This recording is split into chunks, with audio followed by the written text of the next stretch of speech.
En el nombre del Padre, y del Hijo, y del Espíritu Santo. Amén. Dios te salve María, llena eres de gracia, el Señor es contigo. Bendita tú eres entre todas las mujeres, y bendito es el fruto de tu vientre, Jesús. Santa María, Madre de Dios, ruega por nosotros pecadores, ahora y en la hora de nuestra muerte. Amén. Santo Tomás de Aquino, ruega por nosotros. En el nombre del Padre, y del Hijo, y del Espíritu Santo. Amén. En este video correspondiente al mes de abril tenemos que ver ya la tercera parte del libro y la última, el libro de la noción metafísica de participación en Santo Tomás de Aquino del Padre Fabro. En esta tercera parte, en la introducción, el Padre Fabro habla acerca de la expansión predicamental y el contenido de la noción tomista de participación, y después desarrolla esta tercera parte en tres secciones. La primera es acerca de las participaciones naturales, que es la que vamos a ver hoy. La segunda es acerca de las participaciones sobrenaturales, la elevación a la gracia, a la gloria, la gracia y la santificación, la participación de Cristo. Y la tercera sección es acerca de la noción tomista de participación vista ya de modo sintético. Y por último tenemos la conclusión. Dios mediante, para el último mes, en junio, veremos la tercera sección de esta tercera parte más la conclusión. A modo de introducción a esta tercera parte, dice el Padre Fabro que esta parte debería ser una confirmación, ya sea de valor exegético como doctrinal, del punto de vista que ha adoptado el Padre Fabro para el estudio del tomismo. Y esta parte quisiera profundizar y también llevar a término los resultados fundamentales de la parte precedente, es decir, la oposición primaria radical entre la criatura y el Creador es aquella que se expresa en términos de participación, ente por participación para la criatura y ente o ser por esencia para el Creador. Y así como en el caso del ser por esencia, del ente por esencia, es esto lo que le da a Dios la razón de su suma simplicidad y de todas las otras perfecciones, del mismo modo para la criatura será su caracterización, su cualificación como ente por participación, la que dé razón de todas las otras composiciones e imperfecciones en los distintos estratos del ente. Así la noción de participación viene como a dominar los sucesivos desarrollos de la estructura predicamental del ente. Y aquí dice el Padre Fabro que el material que se encuentra en Santo Tomás es vastísimo y las aplicaciones, esto de la expansión predicamental es justamente la aplicación en el plano predicamental de la noción de participación. Esas aplicaciones son en muchísimos aspectos y se podría haber tomado como ejemplo para desarrollarla algún otro aspecto. Aquí el Padre Fabro ofrece algunos ejemplos solamente de lo que viene como a iluminar, a ilustrar esta aplicación de la noción de participación en el plano predicamental, en el orden natural. En el orden sobrenatural lo veremos en el próximo video. Comenzamos con la sección primera acerca de las participaciones naturales y el primer punto es acerca de algunos principios generales. Dice el Padre Fabro que el conocimiento que el hombre puede tener de la naturaleza íntima de Dios, de su esencia, va a ser siempre intrínsecamente inadecuado, por más progresos que se haga en la ciencia. Porque no nos queda más que conocer a Dios en relación a las criaturas, es decir, por medio de las criaturas. Dios como causa, las criaturas como efectos. Por eso las criaturas se vuelven de este modo como ciertas vías que tenemos que remontar para llegar hasta el último lugar, al Creador. Y de este modo nosotros también predicamos una cierta categoría de perfecciones, tanto de la criatura como del Creador. Las perfecciones que encontramos en las criaturas las predicamos del Creador.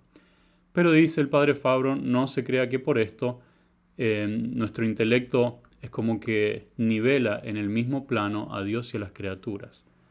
Justamente aquí hay una diferencia radical, y es que en la predicación a Dios todas las perfecciones se predican por esencia, mientras que en la predicación acerca de las criaturas esas perfecciones se predican por participación.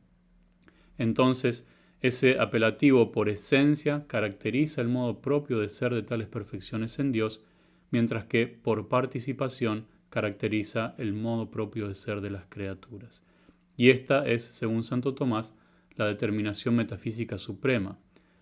Porque Dios es llamado ser por esencia, bien por esencia, la verdad por esencia, etc.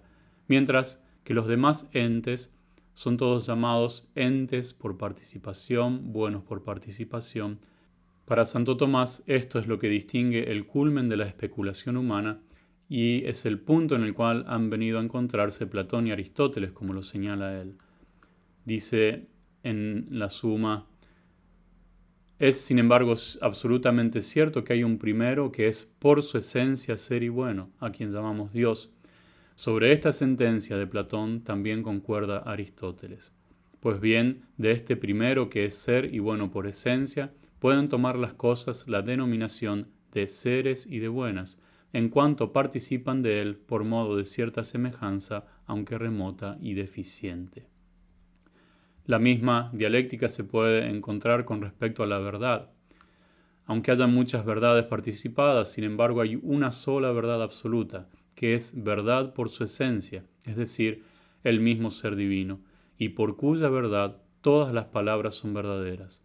Del mismo modo hay una sola sabiduría absoluta, elevada sobre todas las cosas, es decir, la sabiduría divina, por cuya participación todos los sabios son sabios.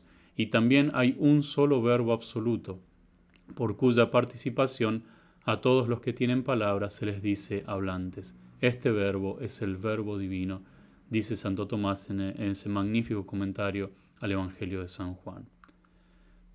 Esto aplicado también a la unidad.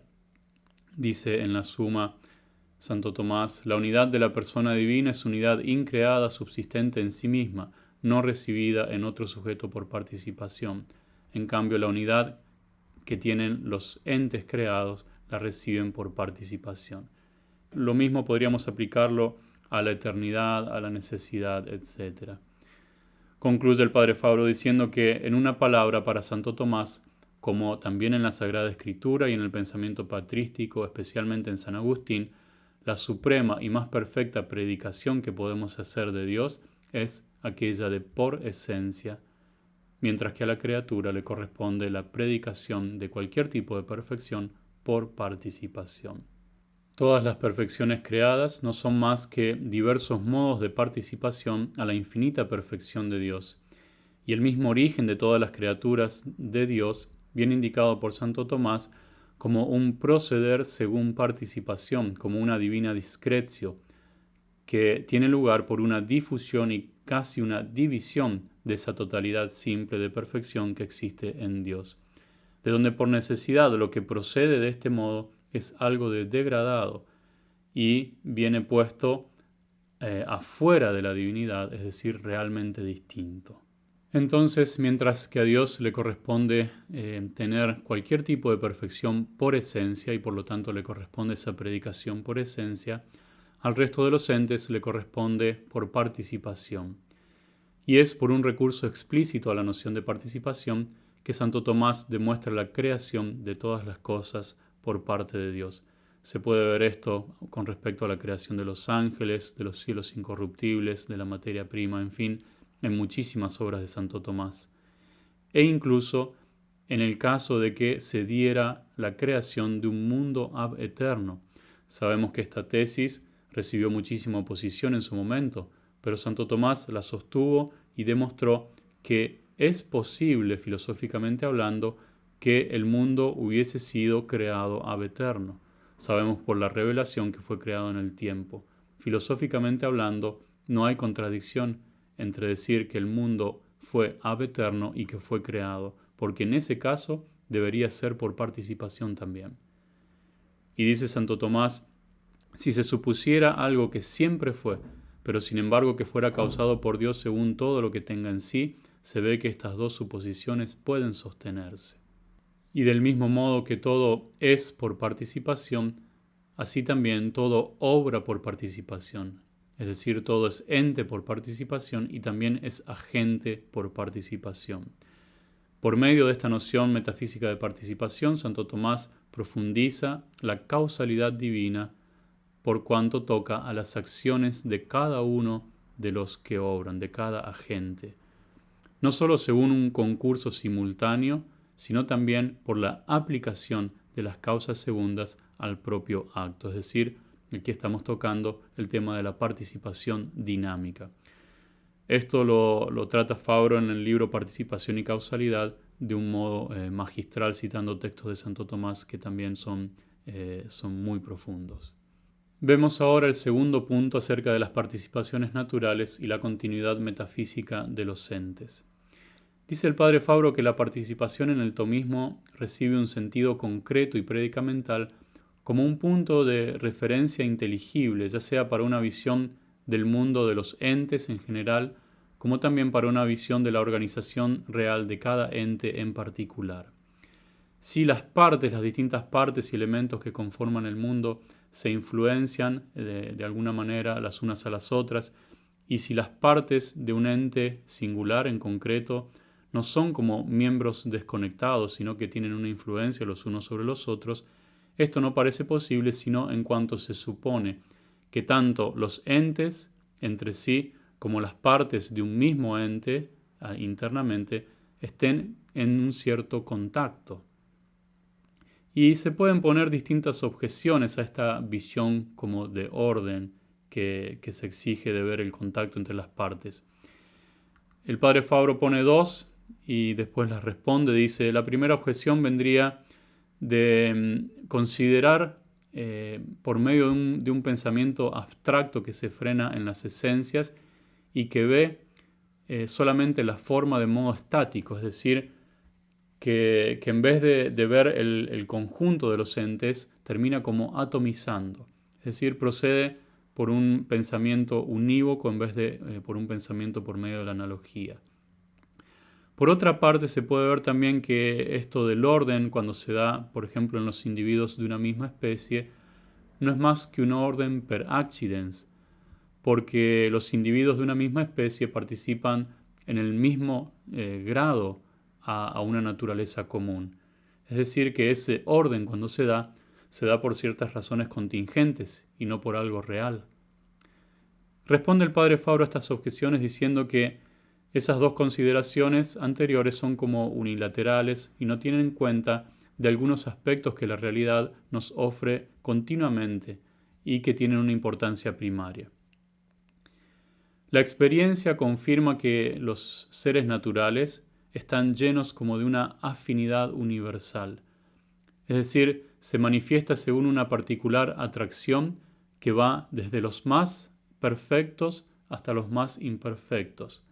Es como si los entes más perfectos descendieran para ayudar a los menos perfectos a elevarse, y los menos perfectos buscan también ese contacto con los seres más perfectos para elevarse. Se podría decir algo similar también con respecto a las distintas facultades que se encuentran en un mismo ente, es decir, cuando por ejemplo son de naturaleza compleja como el hombre, podemos ver cómo se da ese contacto y esa afinidad entre las distintas potencias de acuerdo a un orden. Así es como se llega al principio de la continuidad metafísica de los entes. Dice el padre Fabro que esta afinidad ontológica viene explicada en el tomismo con la noción de participación. Y nadie puede ignorar la importancia enorme que esta observación elemental tiene y que es esencialmente metafísica, no es solo nociológica, sino que es metafísica, y que viene llamada con el nombre del principio de la continuidad metafísica de los entes, y que constituye como el hilo de oro que une, distinguiéndolos, los miembros de la analogía. Pero es esencialmente metafísica, no se queda solamente en la nociología. Las fuentes de este principio sabemos bien que Santo Tomás lo ha tomado de las especulaciones del pseudo Dionisio y de Proclo, según la forma que la divina sabiduría une los fines de los primeros con los principios de los segundos. Y dice Fabro que ningún doctor medieval se ha aplicado a este principio más que Santo Tomás, y es un principio que viene como a unir los distintos puntos más característicos del tomismo. Y el padre Fabro aquí ofrece solamente a modo de ejemplo la aplicación de este principio y de la participación en el campo del conocimiento, aplicado al campo del conocimiento humano. Sabemos que los entes creados que tienen conocimiento, tienen este conocimiento por participación, a diferencia de Dios que lo tiene por esencia. Pero este término de conocimiento por participación tiene distintos significados de acuerdo al grado ontológico del que estemos hablando. Entonces una cosa será el conocimiento del ángel, otra cosa el del hombre, otra cosa el de los animales, tomando conocimiento ya en un sentido más amplio. Para ilustrar esta expansión, esta aplicación del principio de participación y del principio de continuidad metafísica, el padre Fabro comienza hablando del conocimiento del ángel. Y dice que, por ejemplo, el conocimiento que el ángel tiene de sí mismo, empezando desde lo más elevado, no puede llamarse por participación, porque el ángel tiene una esencia que es inmaterial y que por lo tanto es inteligible en sí misma. Y por eso cuando el ángel se conoce a sí mismo, no lo hace por otro medio, sino que se conoce a sí mismo por su esencia. Pero este conocimiento que el ángel tiene de su esencia no le alcanza para ver en su esencia a otras cosas distintas de sí, como es en el caso de Dios que se conoce a sí mismo y conoce todo en sí mismo. El ángel, por el contrario, al ser una criatura, tiene una esencia que es limitada. Entonces, cuando se trata de conocer otras cosas, necesita sí o sí tener especies sobreañadidas, dice Santo Tomás. Con respecto a los entes corpóreos, como el ángel no tiene sentido, no tiene un contacto directo con la sensibilidad y con el tiempo. Y por esto se admite en el tomismo, así como es una sentencia común de toda la teología católica, que el ángel conoce por medio de especies infusas, es decir, ejemplares que proceden directamente de la esencia de Dios, de las ideas divinas. Estas especies infusas son como una cierta totalidad que presentan de modo adecuado y de modo total la inteligibilidad de algún objeto dado. Es decir, que el ángel conoce por medio de esas especies, conoce todo de su objeto. Pero aunque sean totales, aunque tengan esta característica de una total inteligibilidad que agotan la inteligibilidad de un determinado objeto, sin embargo, son por participación y por esto son limitadas. Dios en su propia esencia ve todo en su único verbo. El ángel, por más que vea todo en una sola especie acerca de un objeto, sin embargo necesita otra especie para ver otro objeto. Es por eso que esas especies en los ángeles son múltiples. Y aquí ya tenemos entonces esa consecuencia de la participación. Las ideas angélicas, estas especies que reciben los ángeles, tienen una función puramente noética, dice el padre Fabro. Sin embargo, las ideas divinas también tienen una función como principios efectivos y constitutivos de las cosas. Otra consecuencia que la participación tiene en el conocimiento angélico es el hecho de que se da ese desdoblamiento entre la esencia, la potencia, el acto y el fruto de ese acto, la especie expresa o verbo. El conocimiento es una acción y sabemos que solamente la esencia divina es inmediatamente operativa. En el resto de todos los entes creados se da ese desdoblamiento entre esencia y operaciones. Por eso que el ángel en este aspecto es por participación en un sentido aún más profundo, dice el padre Fabro. El conocimiento angélico implica entonces la existencia de una facultad cognoscitiva que es distinta de la esencia. Y esta facultad a su vez se actúa por medio de actos distintos de la facultad y llega a perfecciones que son su término, llega a un verbo, a una especie expresa que es a su vez también distinto del acto. Y todas estas son consecuencias de la participación, porque el ángel es por participación, entonces se sigue que se tiene que dar este tipo de desdoblamiento y de composición de una caída de la perfección. Luego el padre Fabro pasa a analizar cómo se da el tema del conocimiento en el hombre. Y dice que aunque el hombre en cuanto creado y finito es un cognoscente por participación, esta determinación en el tomismo tiene algunas características particulares y se puede ver cuando se compara con la posición de San Agustín, que había recibido más la influencia inspirada en el neoplatonismo y que por lo tanto afirmaba como una especie de iluminación directa desde Dios a la inteligencia del hombre que le comunicaba a los inteligibles. Y por eso el trabajo del hombre era aquel como de purificarse interiormente para poder recibir con más claridad, con mayor pureza y ver con ojo más limpio la verdad en la verdad misma. Y esta verdad, que en Dios es su verbo, llegaba a ser así el maestro interior del alma que estaba bien dispuesta. Santo Tomás presenta este tema también por medio de esa participación, pero desde otro punto de vista. Acepta también el naturalismo realista aristotélico y por eso es como que explicita aún más la noción de criatura. Y no solo no encuentra contrario a la fe, sino que encuentra conforme a la fe el hecho de atribuir a la criatura la eficiencia sobre las propias operaciones. Es decir, el hombre conoce no solamente por esa iluminación, sino también por su propia operación. Dice Santo Tomás, todo lo que obra cualquier acción tiene formalmente en sí la facultad que es principio de tal acción. Y esto también es una consecuencia de la participación en el plano dinámico. Dice el padre Fabro que en el tomismo, aun si la criatura obra por principios propios dados por Dios, la acción divina, sin embargo, no se agota como en el acto de la creación, sino que se extiende en intensidad y en extensión a todas las manifestaciones del ente por participación. Entonces, por más que afirmemos que toda criatura obra por sí misma, tiene principios de operación, esto también se conjuga con la acción divina. No es que Dios crea y los entes están separados de Él, sino que Dios al crear conserva en el ser y al conservar en el ser también da los principios operativos, los mueve a la acción y los ayuda a que alcancen su fin. Y luego habla el padre Fabro acerca del intelecto agente como la participación natural más alta que recibe el hombre. Dice él que ciertamente Dios es el ipsum intelligere subsistens y es como el sol inteligible y la causa primera de toda verdad. Pero no es necesario que nuestros ojos miren directamente al sol para ver las cosas, sino que basta que miren a las cosas que están iluminadas con la luz que viene de ese sol.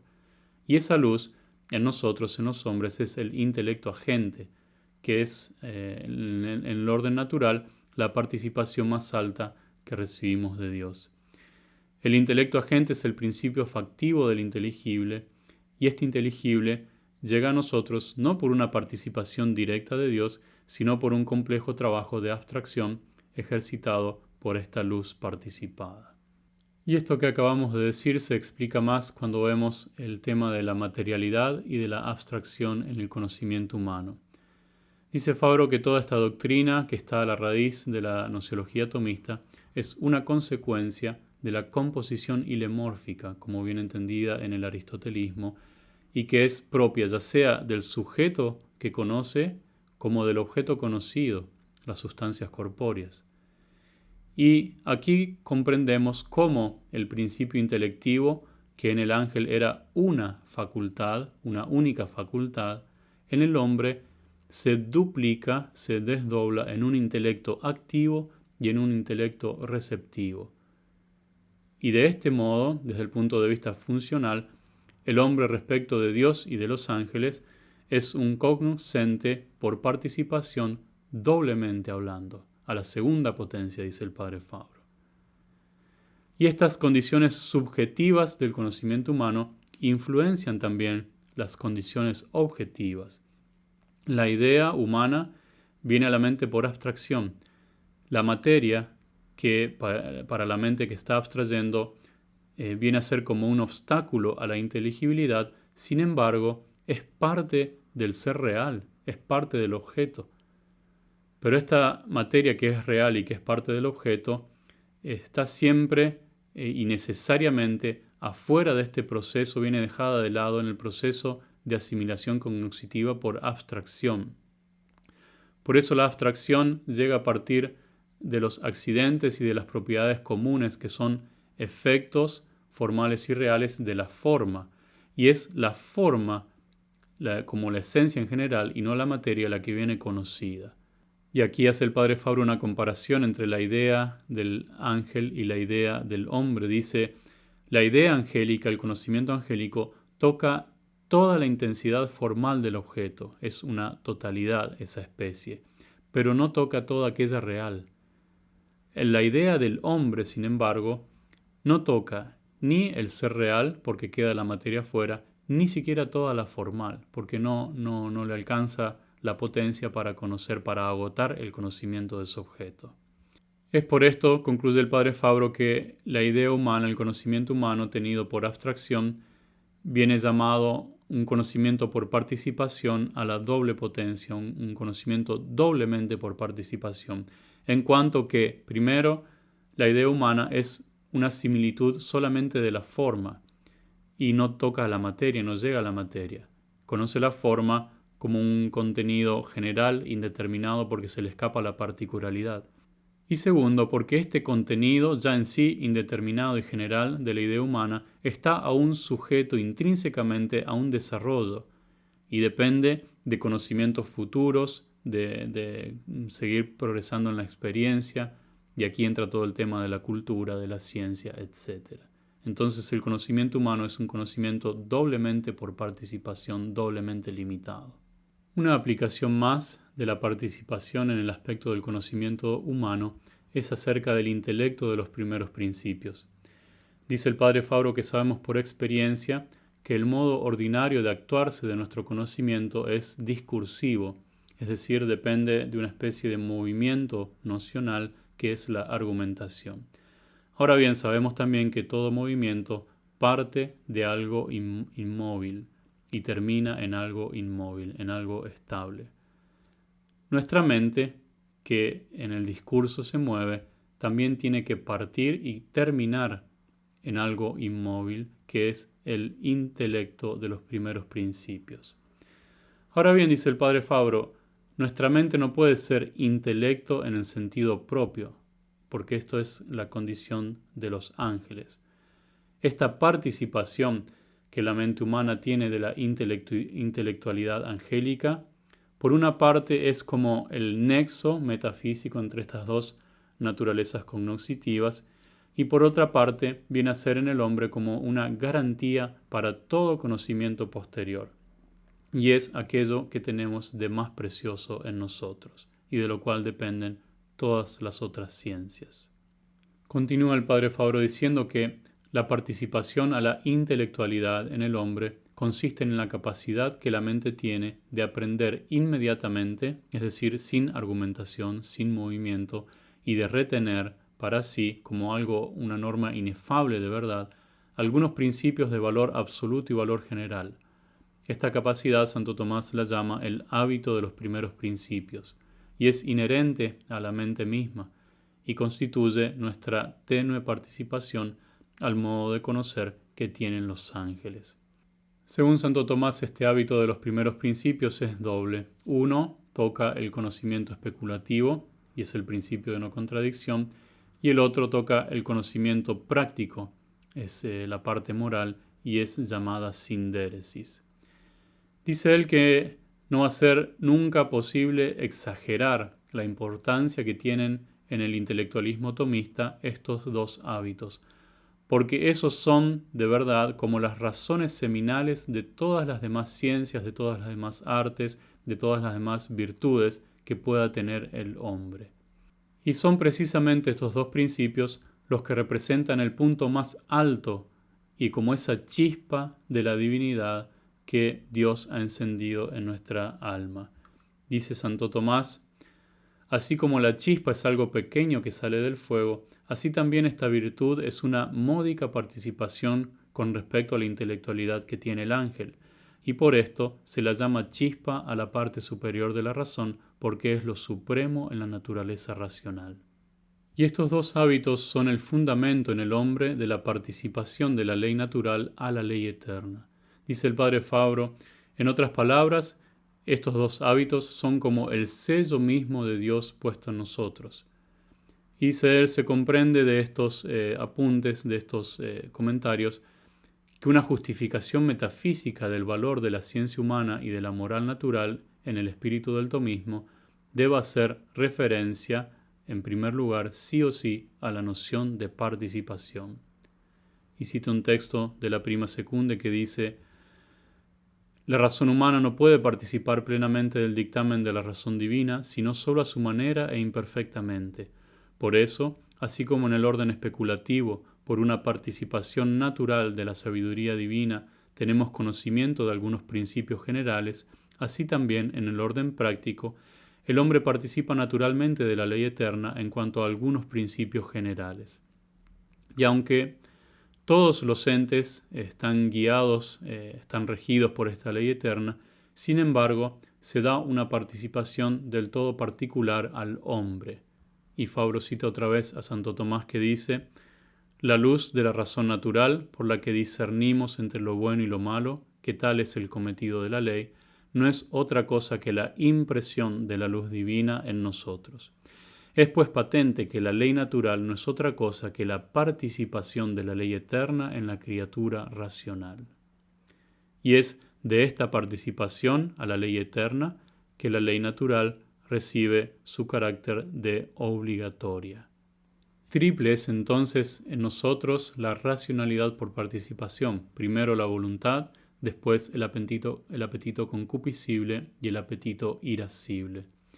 Y Fabro cita a Santo Tomás que dice: los apetitos irascible y concupiscible pueden considerarse en cuanto participan de la razón, al ser naturalmente capaces de obedecer a la razón, y en este sentido pueden ser sujeto de virtud humana, pues de este modo son principios de actos humanos en cuanto participan de la razón, y en esas potencias es necesario que hayan virtudes. Es decir, se va dando una cadena de participaciones desde lo alto hacia lo bajo. Y así se llega en última instancia a la sensibilidad. Dice Fabro que aún más íntima es la participación que la sensibilidad humana tiene a la razón.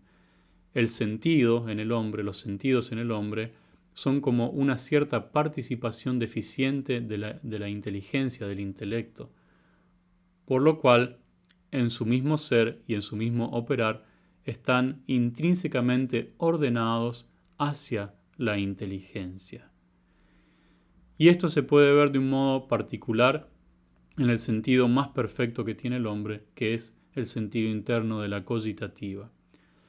Dice el padre Fabro que en particular hay un sentido que entre todos participa directamente de la inteligencia. Es el sentido interno más perfecto, es la cogitativa, y también por esto viene llamado intelecto material o razón particular. Por la cogitativa es posible la última preparación del fantasma para la abstracción. Por la cogitativa es posible el conocimiento del singular concreto en sí mismo por medio de la reflexión. Y por la cogitativa es posible la percepción de los sensibles per accidens y la formación de la premisa menor en el juicio prudencial. Es por eso que la cogitativa es un sentido que es importantísimo en su función que tiene con respecto al conocimiento humano. Dice Santo Tomás en el De Veritate: la cogitativa es lo que hay de más alto en la especie sensitiva, por lo que toca en cierto modo a la parte intelectiva, participando algo de la ínfima parte intelectiva que es el discurso de la razón, por lo que la misma fuerza cogitativa es llamada razón particular. Siguiendo estos distintos ejemplos de las consecuencias que tiene la participación natural con respecto, por ejemplo, al conocimiento de los ángeles, del hombre, el padre Fabro llega en última instancia a un problema más radical, que es el problema psicológico fundamental, aquel de la posibilidad de una unión sustancial entre el alma espiritual y un cuerpo material. Y Santo Tomás funda su solución sobre la noción de participación. La solución supone que el alma intelectiva sea la más imperfecta, sea la sustancia espiritual más imperfecta en la escala, y talmente degradada que exija un cuerpo para poder subsistir, un cuerpo al cual comunicarle su propio ser y subsistir en él. Y por otra parte también exige que el cuerpo humano sea el más alto, el más elevado, el más perfecto de todos los cuerpos, llegando a tener una complexión talmente perfecta que pueda tocar el alma y que pueda ser digno de ser proporcionado al alma. El padre Fabro cita un texto de la Contra Gentiles que dice Dionisio que la sabiduría divina unió los fines de las cosas superiores con los principios de las inferiores, lo cual da lugar a considerar lo supremo del género corpóreo, es decir, el cuerpo humano, armónicamente complexionado, el cual llega hasta lo ínfimo del género superior, o sea, el alma humana, que ocupa el último grado del género de las sustancias intelectuales, como se ve por su manera de entender. Por eso se dice que el alma humana es como un horizonte y un confín entre lo corpóreo y lo incorpóreo, porque aunque es sustancia incorpórea, es sin embargo forma de un cuerpo material. Llegamos así a la conclusión de esta parte, en la cual el padre Fabro dice que el fondo especulativo de toda esta metafísica atomista viene dado por el principio de contigüidad metafísica, un principio que Aristóteles conocía, pero que parece que lo había ocupado solamente en el plano físico, y que Santo Tomás lo toma directamente del neoplatonismo, pero sin embargo lo modifica. El neoplatonismo lo aplicaba más bien en función de la teoría de la emanación, de acuerdo a la cosmogonía de algunas formas de neoplatonismo, sobre todo de Plotino. Sin embargo, Santo Tomás, que toma este principio neoplatónico, lo elabora, lo desarrolla con principios y doctrinas casi exclusivamente aristotélicos, señala el padre Fabro.